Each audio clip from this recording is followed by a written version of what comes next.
This is Not Worth Living, a podcast that features creatives interviewing themselves with a preset list of questions. Unlike other podcasts that feel like conversation between friends, this one aims to feel like eavesdropping on a psychiatrist's visit. Today's episode features Robbie Coburn. I am an Australian poet and author. My first young adult verse novel, The Fall in the Wire, was published by Hachette Australia in May this year. I've released a few poetry collections with Australian publishers, and my poetry collection, And I Could Not Have Hurt You, was published by Kitty Punk in Paris in 2023. My most recent publication is the chapbook Spur, published by Filthy Loot. And today I'm going to be answering these questions for Not Worth Living.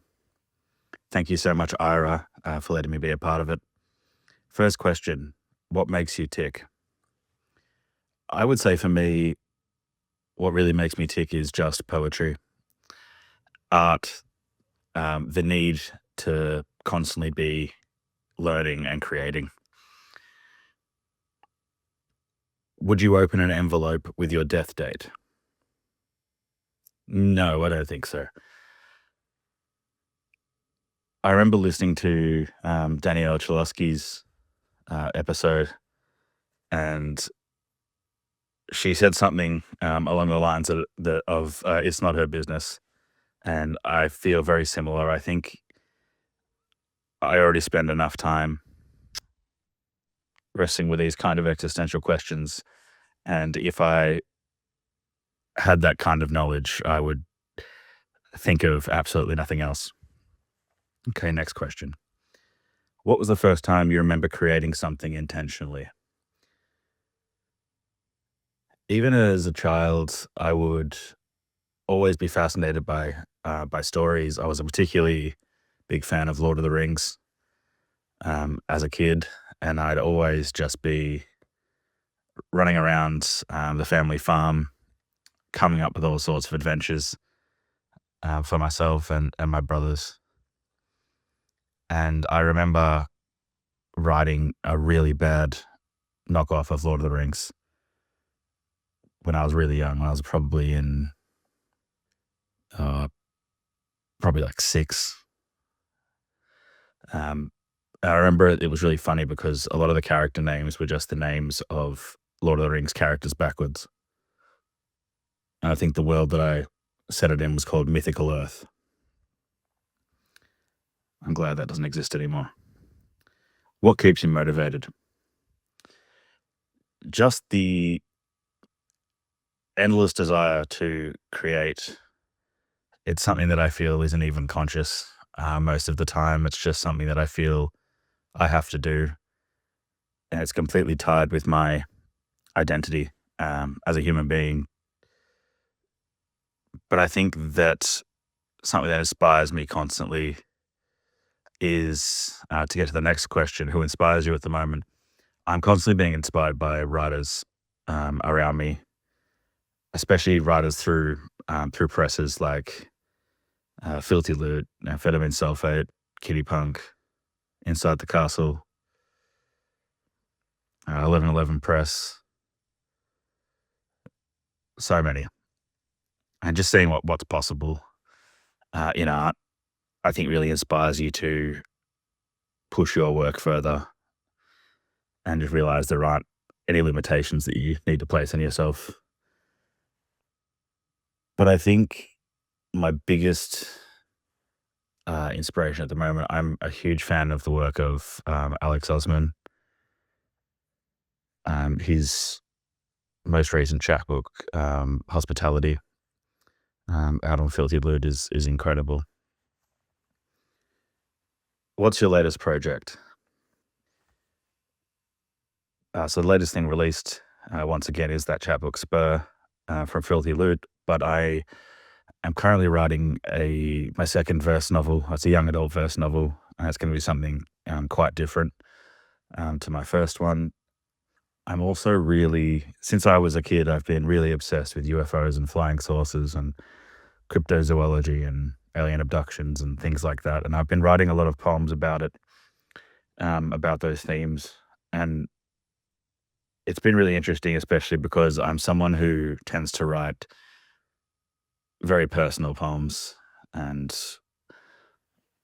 a lot of the time, people might use terms like confessional and things like that. So it's been really interesting to consciously be writing something that's completely removed from myself.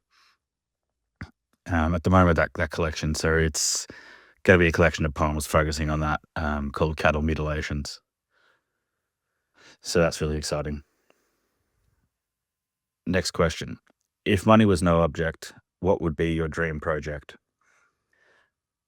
I've been thinking about this question a lot when I was listening to the other people's interviews. And I think what I've realized is I wouldn't be doing anything differently to what I'm doing now. I'm already doing exactly what I want to be doing. I just want to write poetry. I want to write verse novels. But I do have a fascination with so many different art forms, and if I didn't have any restrictions financially, I'd definitely look at something like doing visual art. I love the work of people like Matthew Barney, and I think if I had the money, I'd definitely try and do something like that, like the work that he does.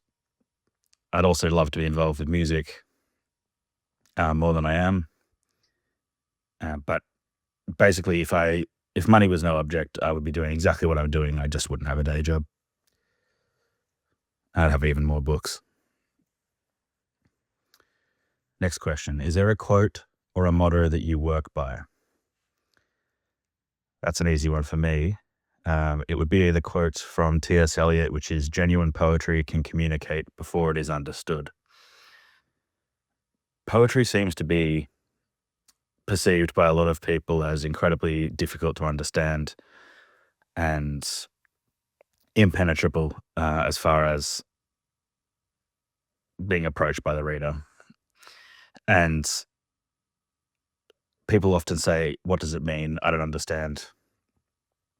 But when you read a poem that is true poetry, genuine poetry, you don't necessarily need to understand what it's saying for it to do something to you and affect you.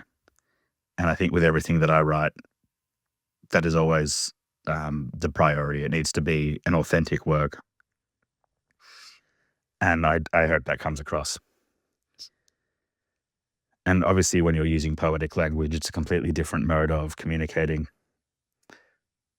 But you know when a work of art generally does something for you, even if you're looking at sort of my favorite artist, Francis Bacon, you might not necessarily know what you're looking at, but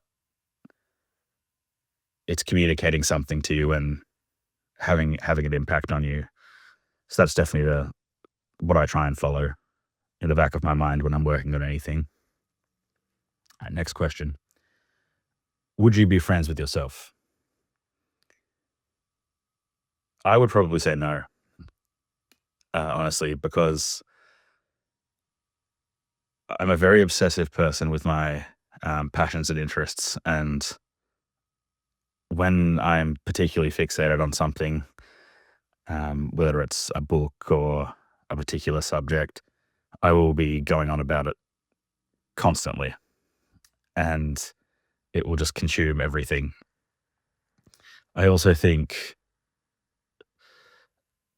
maybe that'd be a good thing. Maybe I would like to learn some of the things that I would have to offer if I was friends with myself. But I mean, I feel like I can't even be my own friend the majority of the time. So it's a difficult thing to even try to conceptualize being my own friend.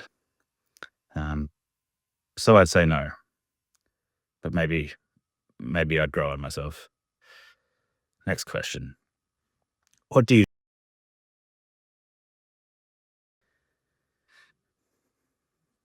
I live for poetry is probably what I'd say. I mean, the people who are probably might listen to this are likely people who are also similar to me in that way, and they live for art and literature. But when you have a day job and you exist in the world generally, people don't understand the desire and the need to constantly be pursuing art the way that people like me do. And I've always been incredibly driven. I started publishing. My first poem was published when I was 17, so I was sort of, from a very early age, I knew I wanted to be a writer and I wanted to be a poet, and I was going to make it happen one way or another.